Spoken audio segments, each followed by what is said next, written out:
Ok សួស្តីសម្រាប់ទីជនរបស់មិនសរសើរទាំងអស់គ្នាថ្ងៃនេះយើងមានប្រភេទ mixer ដែលមាន ampli ហើយ echo ពីរោះជាសិស្សបងដែលចង់បានប្រភេទ echo ដែលមានលាយជាមួយ reverb តែម្ដងនិយាយទៅបើសិនជាយើងនិយាយតង់នេះខ្ញុំសង្កេតទៅលើ mixer Monster Sound ដែលមានតម្លៃ100ជាងអត់ដែលមានតង់នោះទេបើថាមាន echo digital មែនប៉ុន្តែសម្រាប់តង់នេះគឺជាតង់មួយដែលមានលក្ខណៈពិសេសជាងប្រភេទ mixer មាន ampli ដទៃទៀតពួកកន្លងមកបងភាគច្រើនគឺគាត់តែងតែសួរសំណួរដូចគ្នាសួរថាមាន mixer មាន ampli ណាមាន echo ព្រោះហើយធូរថ្លៃអត់ត្រឹម100តិចតួចអត់អញ្ចឹងថ្ងៃនេះគឺខ្ញុំនឹងបង្ហាញជាមួយនឹងប្រភេទ mixer មួយដែលជាប្រភេទ mixer មាន ampli ស៊េរីចុងក្រោយគេរបស់ Monster Sound ហើយតម្លៃរបស់វាត្រឹមតែ100ជាងតិចតួចទេប៉ុន្តែបងប្អូននឹងទទួលបាននៅកម្រិត echo មួយដែលពីរោះហើយតង់របស់វានោះវាដូចជាប្រភេទ echo digital ចឹងបានន័យថាដូចជាប្រភេទពួក Behringer ប្រភេទថ្លៃចឹង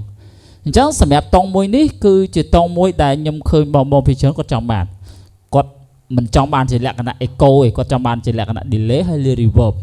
ប៉ុន្តែជាលក្ខណៈតង់មួយដែលយើងនិយាយសង្កេតមើលទៅរបៀបជាលក្ខណៈគេជាងតាម live band អីគឺគេចូលចិត្តប្រើតង់ហ្នឹងអញ្ចឹងថាតង់ហ្នឹងរបៀបម៉េចអញ្ចឹងឥឡូវខ្ញុំបើកតង់ហ្នឹងឲ្យបងប្អូនស្ដាប់បន្តិចចង់ដឹងមើលថាតង់ហ្នឹងរបៀបម៉េចវិញ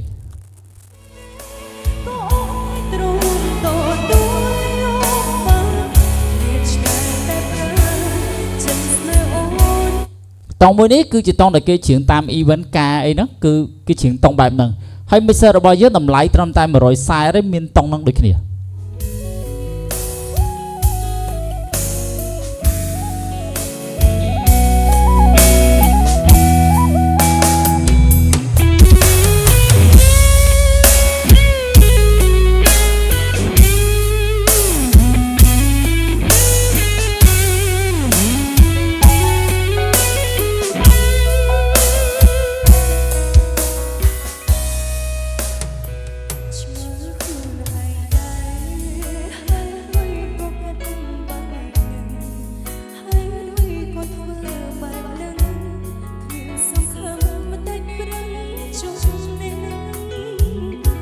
ចឹងសម្រាប់តង់មួយនេះគឺជាតង់ដែលយើងតែងតែសង្កេតគឺជឿនៅតាម event នៅតាមពិធីមង្គលការគឺជាងតង់ហ្នឹងហើយ mixer ល្មមកម្រមានជាពិសេស mixer ដែលមានតម្លៃ100ជាងហើយមានតង់ហ្នឹងហើយមាន ampli ជាប់ទួលរហូតដល់500 W ទៀតខ្ញុំគិតថាអត់ទាន់មាននៅលើទីផ្សាររបស់យើងអញ្ចឹងឥឡូវយើងចង់ដឹងយើងបើកតង់ហ្នឹងមើលថាតើសម្រាប់ mixer ដែលមានតម្លៃត្រឹមតែ130 model MF801 របស់ Monster Sound តើមានតង់ហ្នឹងអត់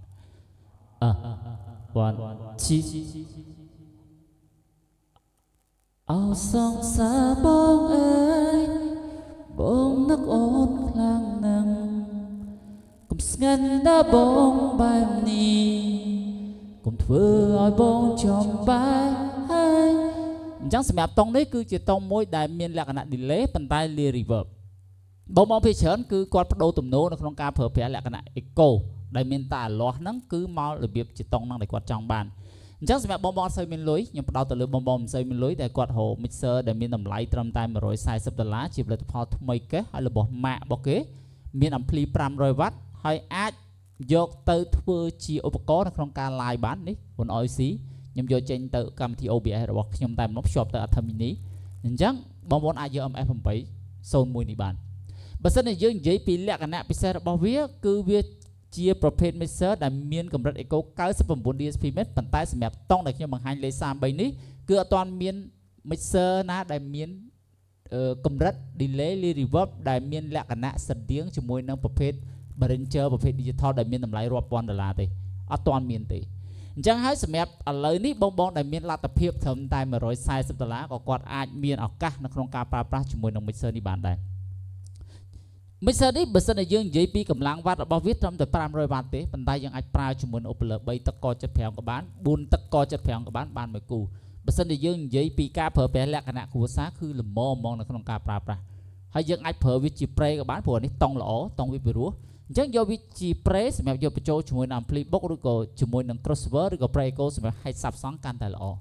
អញ្ចឹងសម្រាប់ MS801 ជាផលិតផលស៊េរីថ្មីរបស់ Monster Sound នេះខ្ញុំណែនាំជាពិសេសសម្រាប់បងទី1ដែលមានថវិកាតិចតួចតែគាត់ចង់បាន mixer ដែលមាន ampli ថ្មីនៅក្នុងកេស Mac Original ហើយដែលមានកម្លាំង ampli 500 W នៅខាងក្នុងហ្នឹងហើយជា mixer មួយដែលយើងអាចប្រើជាលក្ខណៈឧបករណ៍សម្រាប់យកសំឡេងរបស់វាហ្នឹងយកទៅធ្វើការ live នៅក្នុង Facebook ឬក៏ YouTube ដែលយកសំឡេងច្បាស់របស់វាទាំងដុលទៅតែម្ដងនៅក្នុងការ live របស់យើងឥឡូវនេះខ្ញុំកំពុងតែយកសំឡេងហ្នឹងចេញពី REC តែម្ដងមួយវិញទៀតគឺវាមានមុខងារមួយគឺ vocal ហ្នឹងមានន័យថាវាអាចកាត់ក្នុងករណីដែលបទខ្លះវាមានតែសំឡេងចម្រៀងប៉ុន្តែយើងចង់កាត់វាអាចកាត់ប៉ុន្តែវាខ្ញុំសូមបញ្ជាក់បន្តិចវាកាត់ទាំងសាច់ភ្លេងប្រហែលជា30 ទៅ 40% ទៀតអញ្ចឹងជាការណែនាំរបស់ខ្ញុំសម្រាប់បងដែលគាត់ចង់ប្រើប្រាស់ជាលក្ខណៈច្រៀងលក្ខណៈគ្រួសារដែលគាត់ត្រូវការតង់ដែលមាន delay reverb ច្រៀងជាលក្ខណៈបែប acoustic ឬក៏តាម event មង្គលកាយផ្សេងៗហ្នឹងគឺគាត់អាចជ្រើសរើសយកប្រភេទ mixer ហ្នឹងបានឥឡូវខ្ញុំបើកតង់ដែលគេប្រើប្រាស់ហ្នឹងតែម្ដងនៅក្នុង event ហ្នឹងតែម្ដង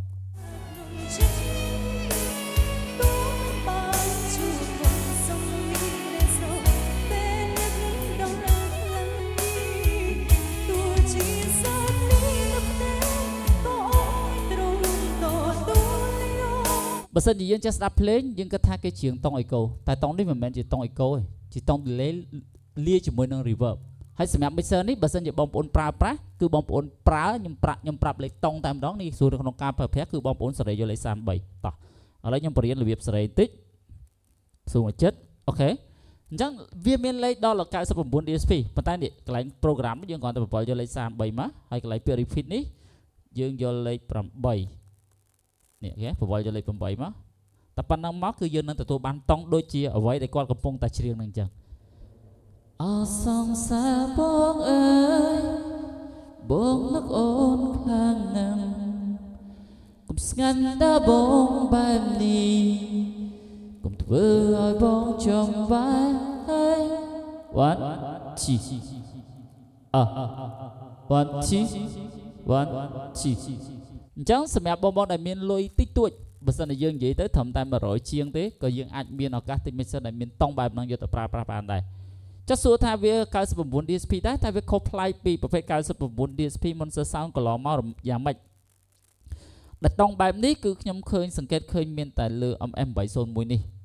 បើសិនជារបៀប delay reverb ដែលមានចំនួនភាគរយប៉ុណ្ណឹងគឺសម្រាប់ mixer ដទៃទៀតគឺអត់ទាន់មានវាមានដែរវាមានលក្ខណៈ delay reverb តែលក្ខណៈតង់របស់វារៀងវើជាងហ្នឹងរៀងខ្សោយជាងហ្នឹងវាអត់ចេញមករបៀបជាមានសម្លេងផ្សើមហើយរៀងជះpercentage ភាគរយនៃសម្លេងជះ reverb របស់យើងហ្នឹងបានប៉ុណ្ណឹងគួរឲ្យចាប់អារម្មណ៍ថាបើសិនជាយើងប្រៀបធៀបជាមួយនឹងពពួក digital ដូចជាពពួក Behringer ដែលមានតម្លៃរាប់ពាន់ហ្នឹងគឺប្រហែលគ្នាតែម្ដងហើយបើសិនជាយើងគិតថាពីមុនឡើយយើងមានលុយត្រឹមតែ140យើងចង់ទិញ mixer ដែលមានតង់បែបហ្នឹងយកទៅច្រៀងលេងគឺពិបាករកមែនតើ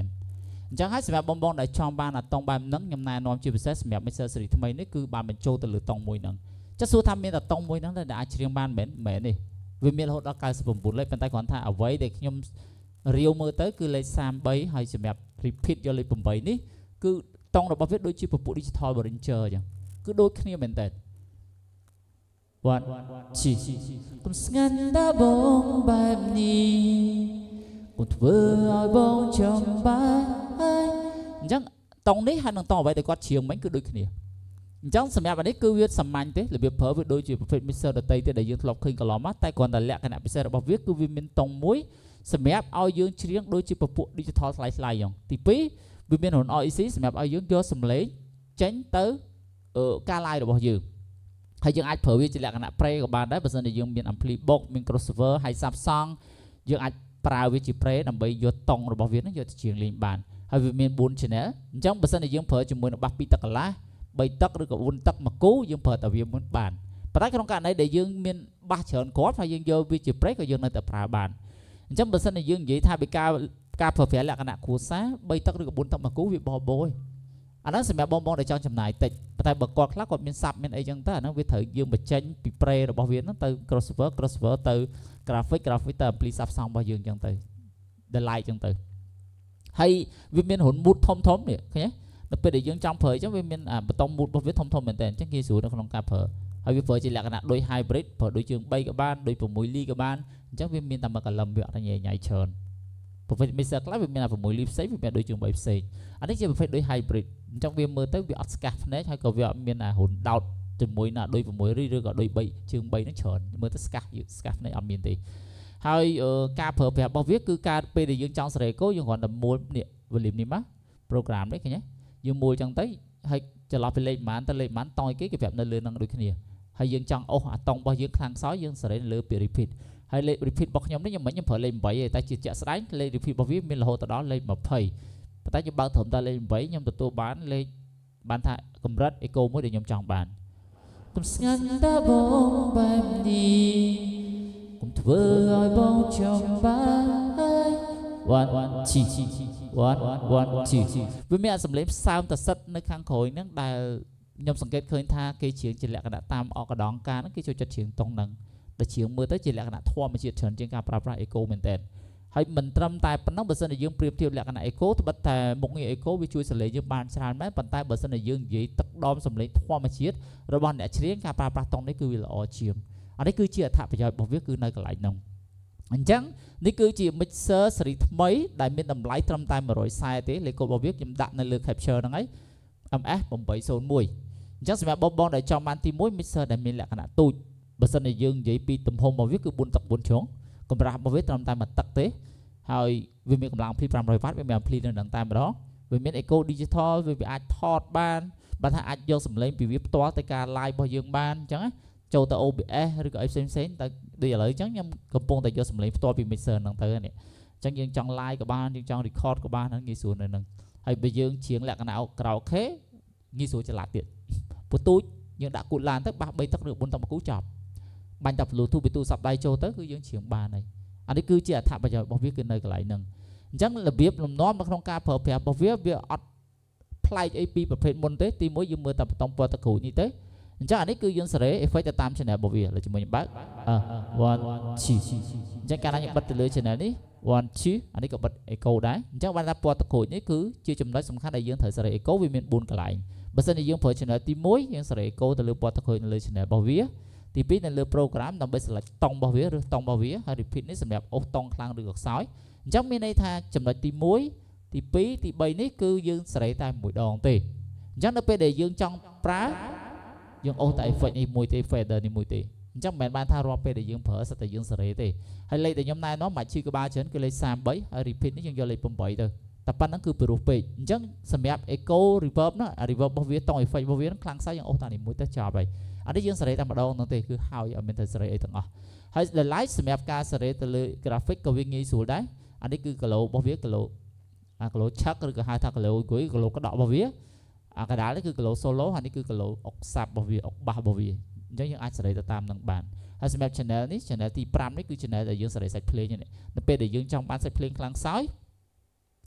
គឺយើងសេរីទៅលើ channel ទី5ទៅវាមានគីឡូសាប់គីឡូ solo គីឡូអ៊ីគុយនៅហ្នឹងហើយអញ្ចឹងយើងអាចសេរីទៅតាមនឹងបានអញ្ចឹងបានន័យថាសម្រាប់ការសេរីសាច់ភ្លេងយើងអាចសេរីទៅលើ channel 5.6ជាមួយនឹង EQ នេះបានអានោះគឺសាច់ភ្លេងគឺយើងសេរីនៅហ្នឹងអញ្ចឹងនេះត្បិតតែថាយើងឃើញបតង់ច្រើនមែនប៉ុន្តែការសេរីការប្រើប្រាស់ខ្ញុំគិតថាទី1បើសិនតែយើងប្រៀបធៀបបើយើងទិញ ampli karaoke សម្រាប់តុងនេះអត់ទាន់មានទេមានតែ echo ទោះបីជាមាន reverb ក៏ delay reverb អត់មានដែរដែល light អានេះវាមានទាំង delay មានទាំង reverb នៅនឹងតែម្ដងកុំស្ងាត់តើបងបែបនេះកុំធ្វើឲ្យបងចំបាយបើសិនជាអ្នកចេះស្ដាប់ភ្លេងក៏គិតថាហ្នឹងជាតុង echo ទូទៅដូចជា ampli karaoke អញ្ចឹងតែនេះគឺអត់ទេវាដូចជាប្រភេទ echo ដែលភ្ជាប់មកជាមួយនឹងប្រភេទ mixer digital ដូចគ្នាឥឡូវនេះយើងមានលុយតែ100ជាងក៏យើងអាចទិញប្រភេទ mixer ដែលមាន ampli ដែលមានតុងហ្នឹងយកប្រើប្រាស់បានតែអាហ្នឹងគឺជាលក្ខណៈពិសេសរបស់វាគឺនៅកន្លែងហ្នឹងហើយវាទូចហើយវាស្រាលអញ្ចឹងបើសិនជាយើងគិតថាពីការប្រើប្រាស់ពីការដឹកជញ្ជូនអីផ្សេងចល័តទីតាមផ្សេងអានេះងាយមែនតើយើងចង់ទៅទីណាយើងដាក់តែបាសមកគូក៏បានដែរហើយចុះសួរថាចុះបើសិនជាខ្ញុំមានបាសពួក JBL អីដែលមាន ampli ជាប់ជាងខ្ញុំប្រើ pre របស់វាបានដែរដោយសារ echo វាប្រូអញ្ចឹងប្រើបានតែយើងតចេញពីខាងលើនេះវិញមកព្រោះធម្មតានៅយើងនេះគឺយើងមានឌុយគ្រប់ទាំងអស់យើងដឹងថាបាសរបស់យើងហ៊ុនចូលរបស់វាជាឌុយ6លីឌុយផ្កាច័ន្ទជាង3ឬក៏ឌុយ microphone ឌុយ microphone ឌុយ6លីតែពាក្យតែមួយទេឬក៏ឌុយ audio អញ្ចឹងយើងប្រាប់អ្នកផ្នែក admin របស់យើងទៅគាត់ដឹងហើយពុកខ្សែមកគូ$10អញ្ចឹងឌុយជើង3ចេញ audio ក៏យើងមានឌុយជើង3ចេញ6លីក៏យើងមានឌុយជើង3ចេញជា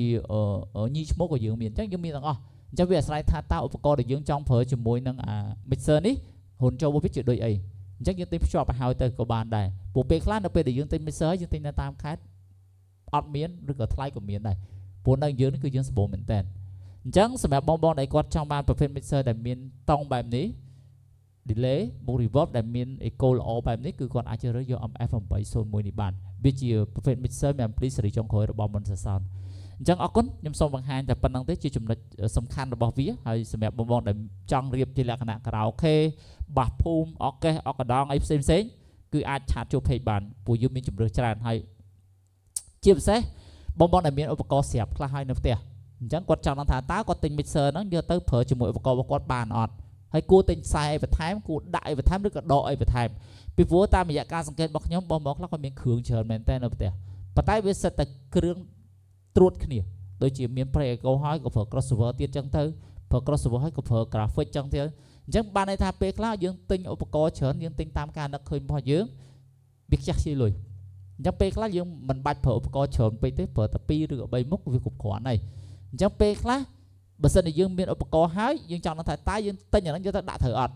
អញ្ចឹងអាចថតឧបករណ៍បងប្អូនឆាតចូល page ផ្ញើចូល page របស់យើងទៅអញ្ចឹងផ្នែកលក់របស់យើងគាត់នឹងមើលថាតើគួរតែដកអីចេញគួរតែដាក់អីបន្ថែមហើយដាក់ខ្សែរបៀបម៉េចដើម្បីយកទៅភ្ជាប់ឲ្យបានតែម្ដងមានន័យថាយកទៅទិញតែម្ដងប្រើបានតែម្ដងអញ្ចឹងបងប្អូនអាចថតឧបករណ៍របស់បងប្អូនឆាតចូល page មកបាទអរគុណច្រើន